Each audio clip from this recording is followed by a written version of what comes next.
Just up some gas here in San Vicente.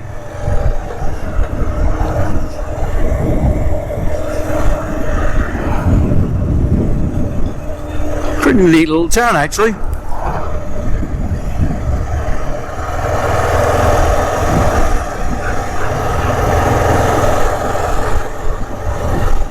Another absolute nightmare leaving Ensenada this morning. There were stop signs everywhere and all the way out. It took forever. I didn't get going till 11:30, which I must admit I thought I would do something like that.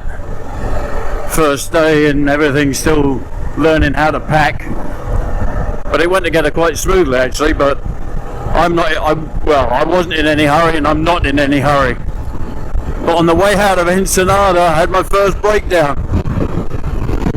And it wasn't really a breakdown, it was an operator breakdown.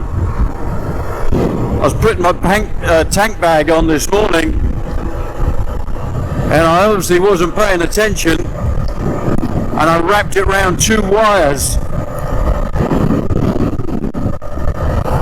And it eventually pulled the 2 wires out, and I came to a complete stop. So it took me 2.5 hours to get out of Ensenada. But finally got on the road again. Still heading south.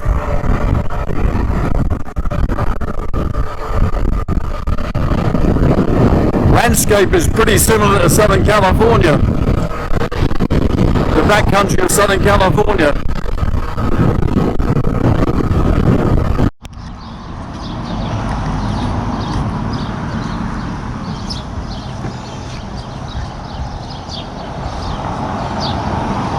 My first crash.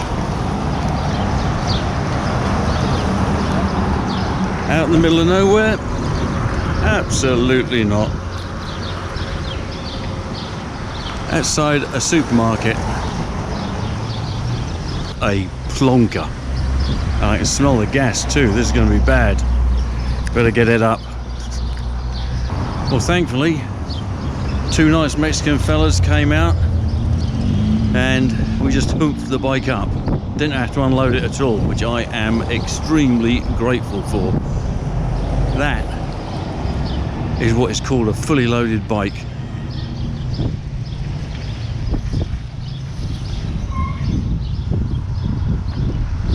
And actually my tank bag here, that sits here.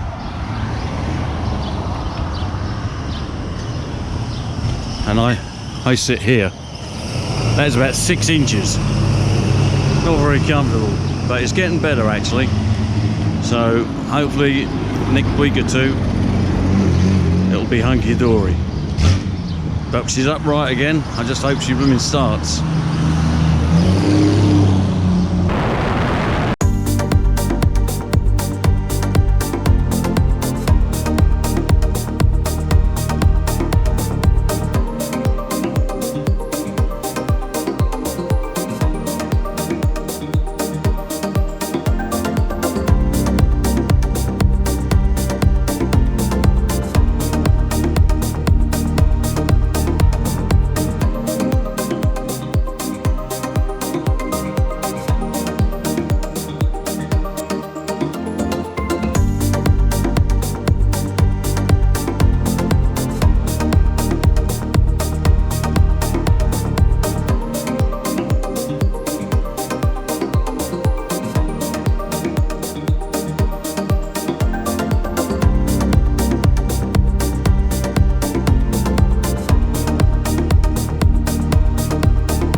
Ok, muchas gracias, señor. Muy bien, suerte. Buena suerte. Absolutamente. Oh.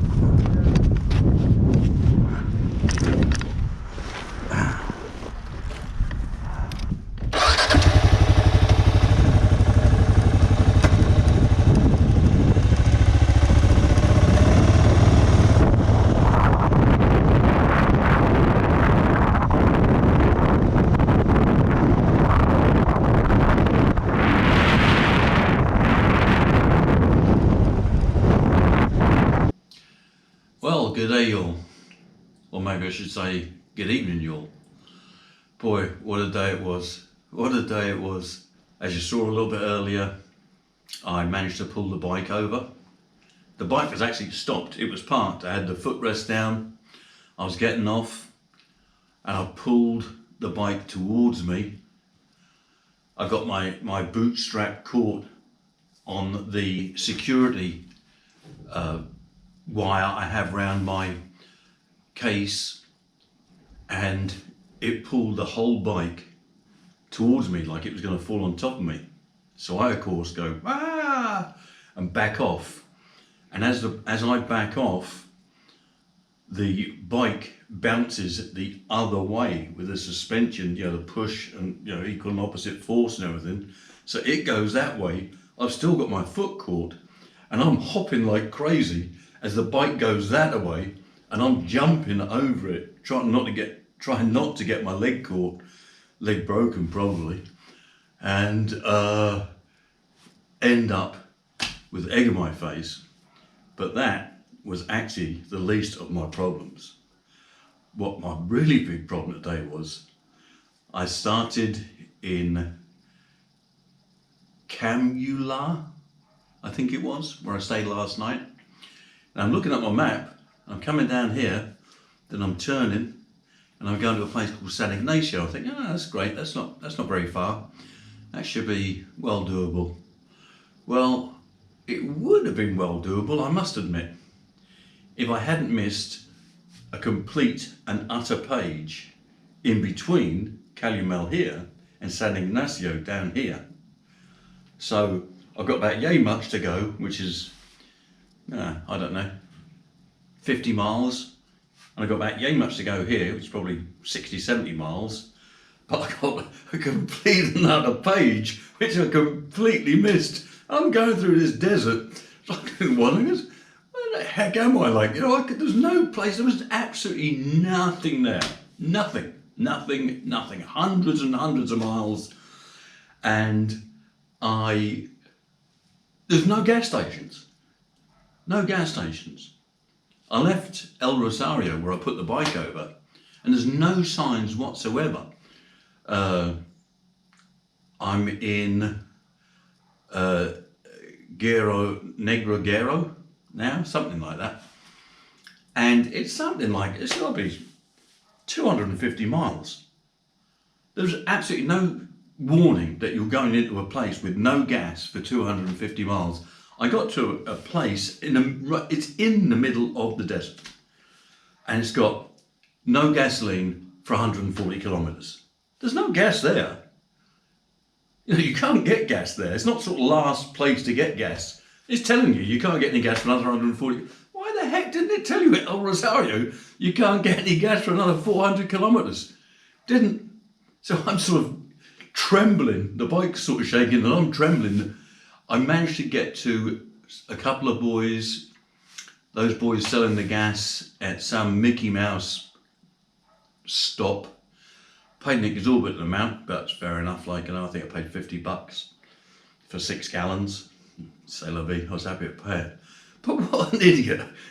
If I hadn't missed a complete page, I would have never gone through it. And I was on the bike for 9 hours, more or less. Started at 9 o'clock this morning, sort of got off at 6 this evening. Sort of stopped for a cup of tea, stopped for the bike palaver, and stopped for gas. That was about it. Probably 30-40 minutes total. But so what's that? 8 hours 20 minutes, something like that on the bike. Way too long for me anyway. On that kind of a bike. But it was a good day. I did enjoy it. I mean, it was sort of like I got to those gas buoys with fumes. I was on reserve for 20-something miles or whatever, and I've never gone that low on gas in my life before. Never. Actually, that's a lie. I did go on a bit on my BMW one time, but that's another story. That was in Colorado.